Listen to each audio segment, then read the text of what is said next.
और ये ताकतवर कुत्ता है, हड्डी को बहुत जोर से पकड़ के रखा है। उसको बहुत जोर से मारेंगे फिर नहीं छोड़ेगा, फिर कुछ और करेंगे तब छोड़ेगा। और वो बहुत कमजोर कुत्ता है, हड्डी पकड़ ले, मारेंगे एक थप्पड़ हट जाएगा, छोड़ देगा हड्डिया, बोले छोड़ चला एक से जितना खाइबो ना उतना हम मार खा जीबो, यहाँ ऐसे सोच के भाग जाएगा। तो उससे क्या निकाले, भर्जन करेंगे तो धातु। अभी तक हम क्या कर रहे थे कि धातु जो है उनका गुणधर्म पढ़ रहे थे, उनका अभिक्रिया पढ़ रहे थे, लेकिन हम ये नहीं पढ़े हैं अभी तक कि उसको प्राप्त कैसे किया जाता है।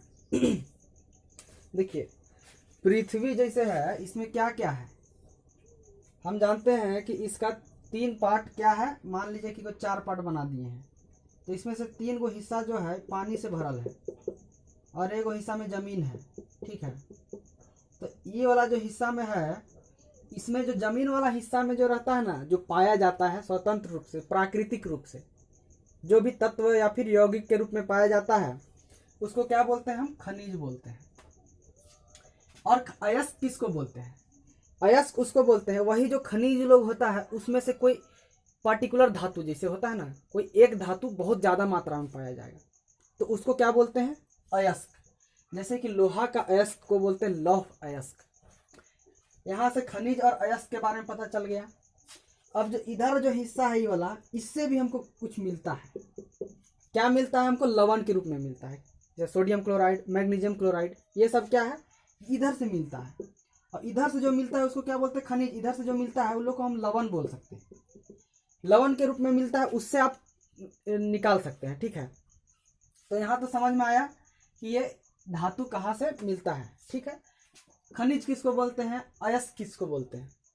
अब सवाल ये आता है कि जो खनिज जो है, जो हम प्राप्त कर रहे हैं, जो धातु जो हम प्राप्त कर रहे हैं, जैसे लोहा प्राप्त किए तो सीधा लोहा हमको मिल जाएगा कि उसमें कुछ मिलल रहता है। तो इसको हम कैसे बता सकते हैं, ये देखिए सवाल आया, ये मन में एक सवाल आ रहा है कि सीधे मिलेगा कि मतलब उसमें से कुछ मिलल रहेगा, उसको कुछ छांटना पड़ेगा। तो जहाँ विज्ञान है वहाँ सवाल है। तो देखते हैं हम क्या किए थे, सक्रियता श्रेणी पढ़े थे। तो सक्रियता श्रेणी में क्या पढ़े थे, उसमें हम क्या किए थे, जो सबसे ज़्यादा सक्रिय धातु जो है उसको हम ऊपर रखे थे, देखिए इसको ऐसे, और सबसे जो कम सक्रिय है उसको क्या किए थे कि नीचे रखे थे। अब हम सोच सकते हैं, दिमाग लगाना अपने से, खुद से सोचना है, कुछ नहीं करना है काम में। जो सबसे कम सक्रिय होता है वो किसी से अभिक्रिया करेगा ही नहीं। जो ना के बराबर अभिक्रिया करता है तो क्या रहेगा, सिंगल वो मतलब सीधा पाया जाएगा, प्राकृतिक रूप से पाया जाएगा। लेकिन जो होता है जो सक्रिय, मतलब जो बहुत ज़्यादा सक्रियताशील होता है, जो सबसे ज़्यादा सक्रिय होता है, जैसे कि ये potassium, sodium, calcium, magnesium, aluminium, तो इन लोग जो है, इन लोग सीधा नहीं पाया जाएगा, ठीक है। इन लोग के साथ मिलावट रहेगा, और मिलावट है उसमें से हमको छांट के निकालना पड़ेगा। तो इसको हम सीधे नहीं मिलता है हमको, डायरेक्ट नहीं मिल जाता है, इसमें मिलावट रहता है। तो ये मिलावट को हटाते हैं, ये प्रक्रिया करते हैं, ये चीज़ करते हैं, क्या करते हैं, विद्युत अपघटन। इसको आगे हम पढ़ेंगे कैसे इसको निकालते हैं। और देखते हैं ये सब जो है इसमें भी मिलावट रहता है। ये मतलब ये सबसे ज़्यादा सक्रिय होता है, मतलब बहुत ज़्यादा अभिक्रिया करता है, मतलब इसमें से बहुत ज़्यादा मिलावट रहता है। उससे कम मिलावट किसमें रहता है, इसमें रहता है। जेडन ऑक्साइड, ये सब ऑक्साइड के रूप में पाया जाता है, ठीक है। फेरस ऑक्साइड, सीयू ऑक्साइड, जैसे कि, तो ये क्या है, कार्बन के उपयोग से उपचयन अभिक्रिया हम करते हैं। अब इन लोग को निकालने के लिए हम करते हैं इस्तेमाल कार्बन का। कार्बनवा है वो क्या करेगा, इन लोग के साथ उपचयन अभिक्रिया कर लेगा और ये लोग मिलता है। और एगो ये ई लोग है, ई लोग बाबू लोग बहुत स्वतंत्र है, ये लोग किसी से अभिक्रिया नहीं करता है, अकेले रहेगा, ये लोग बोलेगा अकेले, सीधे मिल जाता है। ये लोग ज़्यादा मेहनत करना नहीं रहता ये लोग में। तो सबसे ज़्यादा मेहनत किस में करना होगा हमको बताइए, सबसे ज़्यादा मेहनत इसमें करना होगा। काहे करना होगा, बहुत ज़्यादा अभिक्रिया होता है, बहुत ज़्यादा अभिक्रिया होता है, तो मतलब बहुत लोग से बहुत अभिक्रिया करके रहेगा, तो उसको हम हटाना पड़ेगा कि नहीं, इसको बॉन्ड तोड़ना पड़ेगा इसको प्योर निकालने के लिए। तो हम देखते हैं इसका निष्कर्षण करने के लिए ये सब करते हैं, इतना सारा प्रोसेस करना पड़ता है, इसके बारे में हमको पढ़ना है। देखिए हम धातुओं को अभिक्रियाशीलता के आधार पर 3 तरह से बांट सकते हैं। एक तो धातु जो बहुत ज़्यादा अभिक्रियाशील होता है उन लोग को एक तरह से रखती है। उसका जो उससे कम थोड़ा होता है मध्य अभिक्रिया, उसको बीच में रखे हैं, और जो सबसे कम अभिक्रिया करते हैं उसको एक करे रखे, एक किनारे रखे हैं। अब क्या करते हैं कि देखते हैं कि जो बहुत ज़्यादा अभिक्रियाशील होता है, फिर कम होता है, फिर कम होता है, तो इन लोग को हम ना अयस्क से शुद्ध धातु निकालने के लिए क्या करते हैं, बहुत सारा तकनीक का इस्तेमाल करते हैं। और तकनीक का इस्तेमाल करते हैं तो देखते हैं क्या क्या बनता है और कैसे निकलता है, कितने सारे प्रोसेस हैं इसमें। तो देखिए, सबसे पहले देखिए, उच्च अभिक्रियाशील धातु में जो बहुत ज़्यादा अभिक्रियाशील होता है धातु, उन लोगों को हम एक श्रेणी में रखे हैं। फिर मध्य अभिक्रियाशील धातु है, फिर निम्न अभिक्रियाशील धातु को रखें। अब देखते हैं इसमें इन लोगों को क्या करना रहता है। सबसे पहले इन लोग को पहले गला देना, ठीक है। इन लोग धातु को क्या करना रहता है, विद्युत अपघटन कराना रहता है। सिर्फ अभी पढ़ नहीं रहे हैं क्या होता है ये, अभी सिर्फ देख रहे हैं कि क्या क्या करना पड़ता है, ठीक है। कौन से धातु को हम लोग ऐसे मतलब डायरेक्ट नहीं होता कि सभी जितने धातु हैं सबको एक जगह सबका अयस्क ले आए और उसी से हम निकाल लेते हैं, वैसे नहीं है।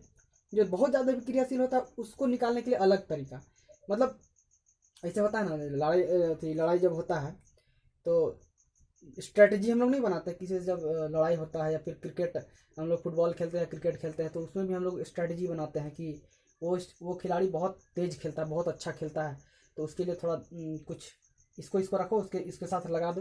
फिर अच्छा वो वाला तो उतना ज़्यादा नहीं हो, कम ही खेला हो, तो ओकरा ठीक है, ओकरा इसके साथ लगा देते हैं। अरे वो तो कुछ नहीं है, जो सबसे कम खेलता है उसको चला, अच्छा उसको साथ, मतलब सबका अलग अलग हम ये बनाते हैं। उसी तरह से जो बहुत ज़्यादा अभिक्रियाशील धातु होता है उसको पहले गलित करना रहता है। उसके बाद क्या करना, विद्युत इसका अपघटन कराना रहता है। विद्युत अपघटन कराने के बाद ये इसका शुद्ध धातु निकल जाता है, ये हुआ। और जो ये होता है मध्य अभिक्रियाशील धातु, इन लोग में दो तरह का होता है। एक क्या होता है, सल्फर अयस्क होता है, और एक होता है कार्बोनेट अयस्क। तो सल्फर अयस्क को क्या किया जाता है, भर्जन किया जाता है, और इसको क्या किया जाता है, निस्तापन किया जाता है। देखिए, कार्बोनेट अयस्क में क्या किया जाता है, निस्तापन किया जाता है, और सल्फाइड अयस्क में क्या किया जाता है, भर्जन। अब ये दोनों करने के बाद इन लोग में क्या बन जाता है, धातु का ऑक्साइड बन जाता है। जो ये धातु है, इन लोग का ऑक्साइड बनाने के लिए देखिए दो तरह का अयस्क होता है, सल्फाइड और एक होता है कार्बोनेट। अब इसको हम धातु ऑक्साइड बनाने के लिए इसको अलग करना पड़ेगा, इसको भर्जन करेंगे तभी धातु ऑक्साइड बनेगा, और इसको निस्तापन करेंगे तब बनेगा, नहीं तो नहीं बनेगा। अब इसको दोनों को एक चीज करेंगे तो बोलेगा नहीं, ऐसे नहीं होता है, हम लोग अलग अलग रहते हैं, अलग काम करेंगे, अलग से बनेंगे, तब बन गया। हम बोले ठीक है बाबू, तुम लोग को इसको ये करा दिए, इसको ये करा दिए। अब बोले ठीक है, तुम लोग तो धातु ऑक्साइड बन गया है ना, अब बना ना बाबू धातु ऑक्साइड, हाँ। अब तुम लोग का अपचयन का अभिक्रिया कराएंगे, तो उसके बाद हम अपचयन का अभिक्रिया कराते हैं, ठीक है। अपचयन का अभिक्रिया कराते हैं, उसके बाद क्या निकलता है, हमको धातु मिल जाता है। तो ये लोग क्या था, इन लोग का नखरा थोड़ा अलग अलग था, तो दोनों को अलग अलग कराना पड़ा। यहाँ पे देखिए, तब क्या मिला, धातु का शोध, तब हमको धातु मिलता है, शुद्ध धातु। सोचिए, हम लोग इसका मतलब पढ़ रहे थे कि लोहा देखते हैं, जैसे भी जितना सारा सामान हम लोग घर में देखते हैं, लोहा मतलब धातुओं का सामान, हम लोग क्या लगता है कि ऐसे ही आ जाता है, नहीं आता है। बहुत चीज़ मतलब उसके पीछे कितना मेहनत किया गया है, तुम देखिए ना। मतलब सोच रहे हैं, अब मन में सवाल आया होगा ऐसा ना, मतलब बोल दिए पहले, जहाँ विज्ञान है वहाँ सवाल है, सवाल के बिना विज्ञान अधूरा, का है अधूरा, ठीक है। तो यहाँ देखते हैं, आगे देखते हैं, जो निम्न अभिक्रियाशील जो धातु होता है, मतलब सबसे कम अभिक्रिया जो करता है, उन लोगों को निकालने के लिए क्या करना पड़ेगा। उसमें क्या होता है, हमारा सल्फाइड अयस्क होता है। तो सल्फाइड अयस्क को हम लोग क्या किए थे, भर्जन किए थे। भर्जन करने के बाद देखिए, अब देखिए यहाँ पे एक चीज आता है, यहाँ पे जो सल्फाइड अयस्क था वो क्या था, मध्य अभिक्रियाशील, मतलब थोड़ा ज्यादा अभिक्रिया करता था। अब देखिए, उसमें मेहनत थोड़ा ज्यादा करना पड़ा, लेकिन जो कम अभिक्रिया करता है ना, उसको भर्जन करने के बाद ही धातु आ जाता है, ठीक है। उसके बाद परिष्करण कर देते हैं।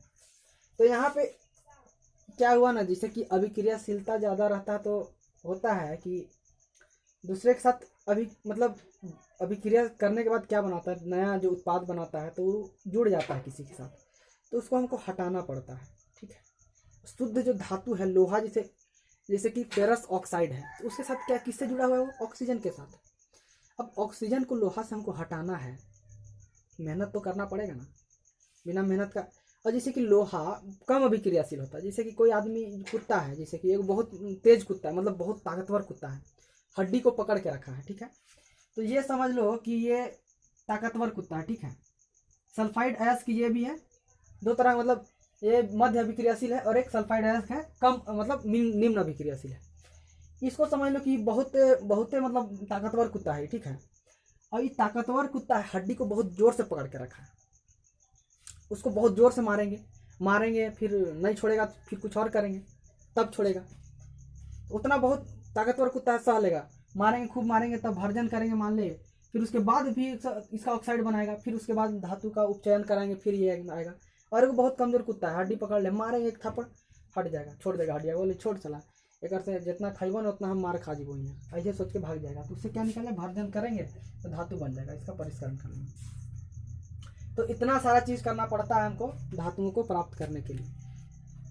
तो उसमें भी होता है कि सभी धातु, पहले धातु को बांटना पड़ेगा कि कौन ज़्यादा अभिक्रिया करता है, कौन कम करता है, कौन एकदम कम करता है, कौन कोईयो नहीं करता है, तो कुछ नहीं करता है उसको तो डायरेक्ट मिल जाता है, देखते हैं। उसके बाद इसमें ऐसा करना है, अपघटन कराना है, फिर इसमें भी इन लोग का नखरा अलग है, मतलब बहुत सारा प्रोसेस करना पड़ता है। तो अभी जो 10th तक में है तो ज़्यादा पढ़ना नहीं, इन लोग को ऊपर से पढ़ना है और अंदर जाना है डीप में, तो थोड़ा ऊपर क्लास में जाना होगा। विज्ञान अगर लीजिएगा तो पढ़िएगा, नहीं तो नहीं पढ़िएगा ये सब, ठीक है।